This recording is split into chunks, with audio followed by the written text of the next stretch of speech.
Okay. Um, One thing that I picked up on, and we kind of talked about this, before on Dear Mama episode 4. Um, Obviously, I thought they were going to go one way on Suge, and they didn't. Maybe they will in episode 5. We'll see. But one thing that was mentioned that I wanted to get your take on was, and I don't know the gentleman who said it because they didn't really show the person saying it. They were kind of showing footage, and then there was kind of sound in the background. But they mentioned Suge was paranoid of Afeni or other people influencing Tupac because Tupac was his cash cow, and that Tupac was aware of that. Did you hear that little excerpt? And do you have any thoughts about them thinking that Afeni could have influenced Tupac in a certain way? See, this is where I get in trouble at with people. Because I call a ball, a strike, strike.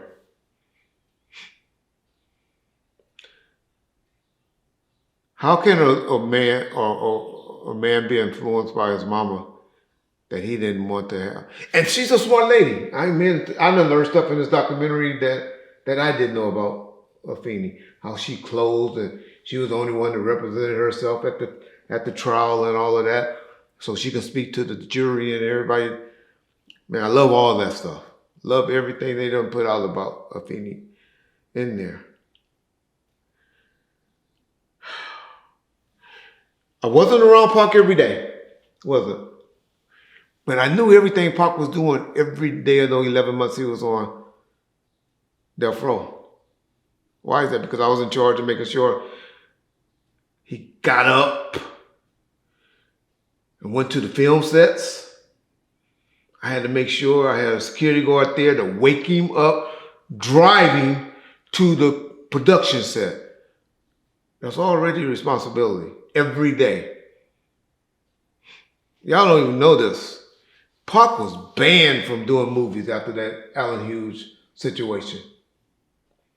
Nobody else wanted to touch him. Suge went in there and negotiated with those people and put up $1 million bond. Nobody ever talk about this.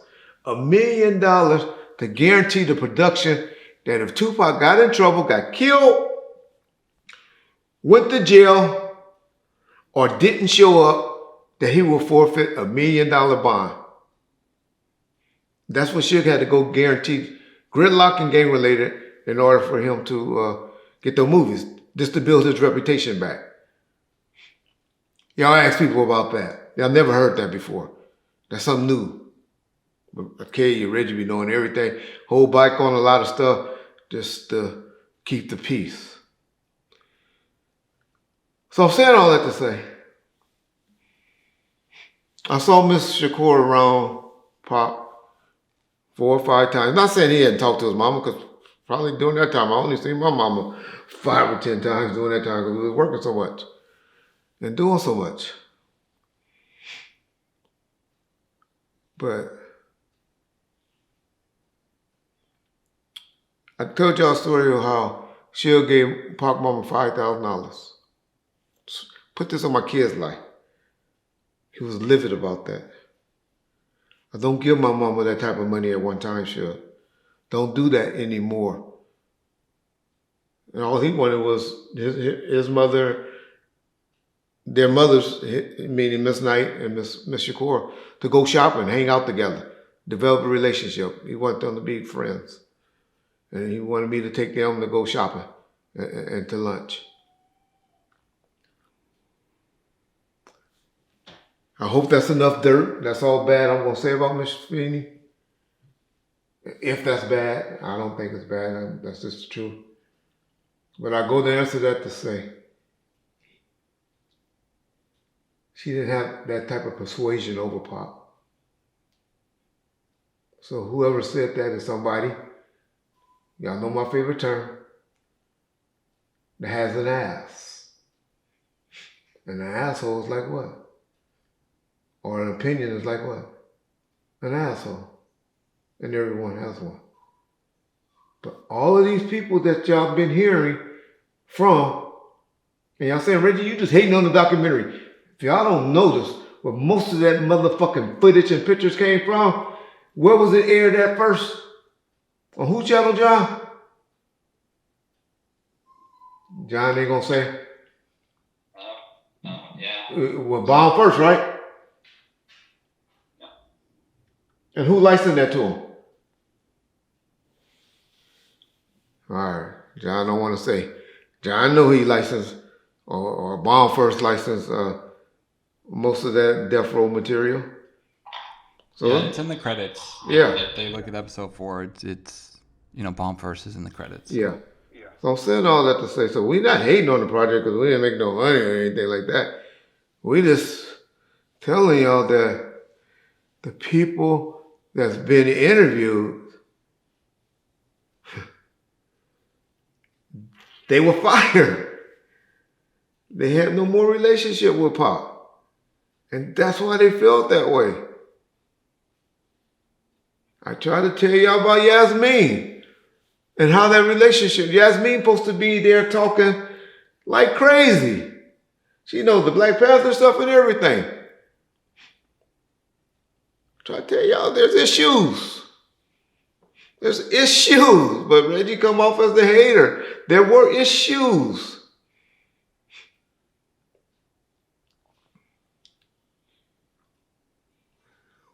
Trying to tread lightly. Because I know how sensitive of a subject this is. But all I'm going to say is Pac didn't allow them to be a part of his life like that those last 11 months. And not only was they not like that in the last 11 months,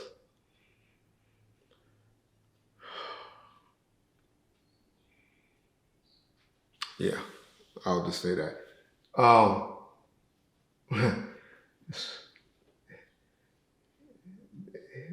They didn't have no say-so in his life. I don't even think any of them was even communicating with him. Of any of those people that, other than Anglo and Edie. I gotta remember Edie's relationship with the estate and the family. He has 2 kids by Tupac's sister.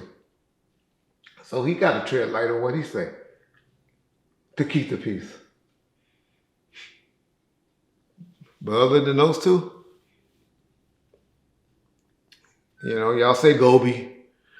I mean, what would you tell your director or your filmmaker that you stop dealing with in June or July? But you don't expose everything to them for them to know that or to be able to say that. He wouldn't have did that. He wouldn't, even if those was his plans, he wouldn't have did it like that. Why? Because his freedom was still in the hands of Death Row. David Kenner was over his appeal bond. Y'all keep saying, well, David Kenner and Reggie and all y'all was fired. No, I wish I was fired. If I was fired, then how could I fail him if I was fired? But that's too deep for y'all, so I'm not even going to debate that. I wish I was. With the David Kenner thing, should have, quite frankly, have fired David Kenner during that time as doing a lot of stuff that he was doing. But David Kenner was never, ever fired by Suge Knight or Tupac Shakur for criminal stuff. David Kenner was the one that's still fighting that appeal bond for Tupac Shakur.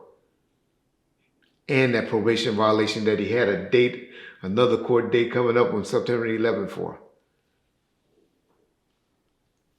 Too deep for y'all to research and know about. So I'll just let things stand as they stand. But it's one thing you don't do. It's fire your attorneys for criminal stuff. But Suge is the one that was reorganizing and reshaping stuff with David Kenner.